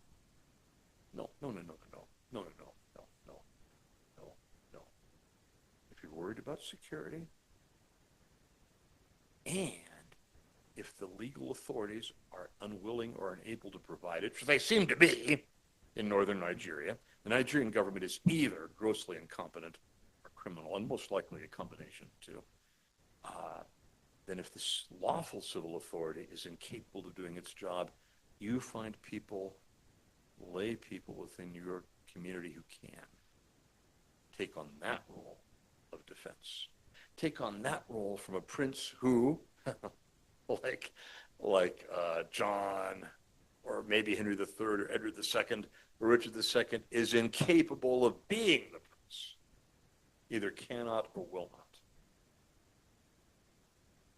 I'm going to sound a little bit of Thomas Jefferson, but at some point, the people have the right to constitute for themselves a new prince and a new crown, only if the legal authority is failing to do its job in the most fundamental. And if your people are getting killed routinely and kidnapped, it's failing to do its job in the most fundamental way. And that should be stated. But it's not the job of priests and bishops to organize a new state and a new police force and a new army. They may say we need to do this. That's a lay vocation, part of the lay vocation. How would that work in like a self-defense situation? So a priest allowed then to like defend his life? Well, yes, the right of self-defense still applies. Right of self-defense still applies. And obviously the immediate defense of another. Immediate defense. Someone's being beaten to death right in front of you. Do something about it. But in terms of the role of the Christian prince, that's a lay role.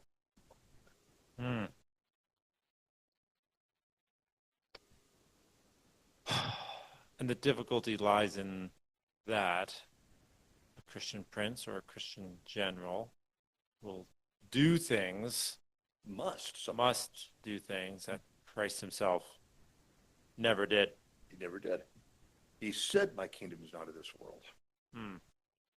He said famously when the man came and said, make my brother share the inheritance with me, who appointed me your judge? It's quite explicit. He was not taking that role. Ultimately, legitimate power does derive from God.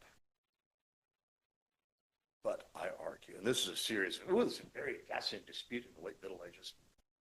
I don't think that that legitimate power, and this would be the church's conclusion really eventually, although it's an open issue among theologians in the late Middle Ages, the prince's power does not come from God mediated through the church. It's a power that comes from God via natural law. That is to say, we must have government. The government must be responsible. It must be moral. We must have government. Even in, right. And if you exist in a situation such as the setting behind Willa Cather's death comes for the archbishop. You may find yourself in a place where the community does not have the presence of the church, but it must still have government Some form. of some form. Right. People must Hmm. authority to govern does come from God. Because it comes from God, those who exercise that authority do answer to him. And church, we've been commissioned by him to speak the truth in matters of faith and morals, does have the right and indeed the obligation to state. I'd go back to the example of abortion. The church has the right and the duty to say, this is you need to do something. With bishops and priests, it's not really our function to say, this is what you need to do about it. You need to do something. But go a step further, though. If they never do anything about it, we have a right and duty to call them out. Call yourself a Catholic and you do nothing about this? Nothing? We're not telling you what to do. But dude, this is evil. You've got to do something. And a step further, if they're actually promoting it, firmly convinced that it's a public sin and it requires public action. Mm-hmm. We're not dealing with a matter of hidden conscience. It's out there for all the world to see, and therefore it constitutes a scheme. Ah. Right. Appropriate action must be taken. Sometimes appropriate action is what St. Ambrose wrote. Again, there was that melodramatic scene of blocking Theodosius when he tried to go to church. Nothing that melodramatic or rude. From a letter in which he was very clear, cannot receive communion until you've done penance for this massacre. I don't think you told your general to kill several thousand people in Thessalonica. But your order, make Thessalonica pay, led to this happening. Therefore, you have responsibility. It's a public matter, obviously. It's a public mess.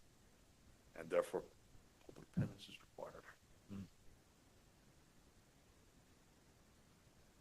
Wow. We're not telling you how to run Thessalonica. We're not telling you how to run your army. It's not our business. Our business is to say this was wrong. And penance must be done. This specific action was wrong. We don't tell you what your military strategy is. We don't tell you what your policy of taxation is. We don't tell you what proper regulations for the circus are, or how you're going to put chariot racers in their proper place. Right. But this specific act was. You have to say it.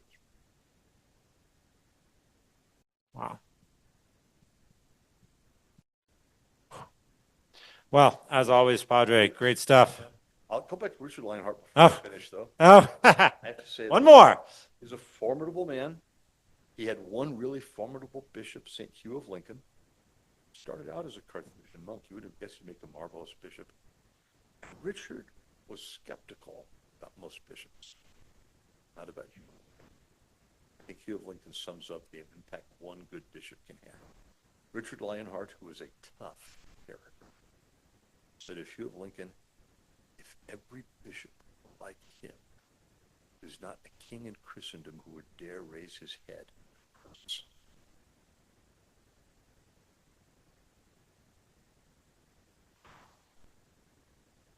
And this was Hugh's ability to Absolute integrity hmm. and fearlessness. What Theodosius said about Ambrose. He's not afraid of anyone. He's not afraid of me. Hmm. He's not rude to me, Right. but he's not afraid of me. He fears his God. He fears only God. Yes, he fears only God.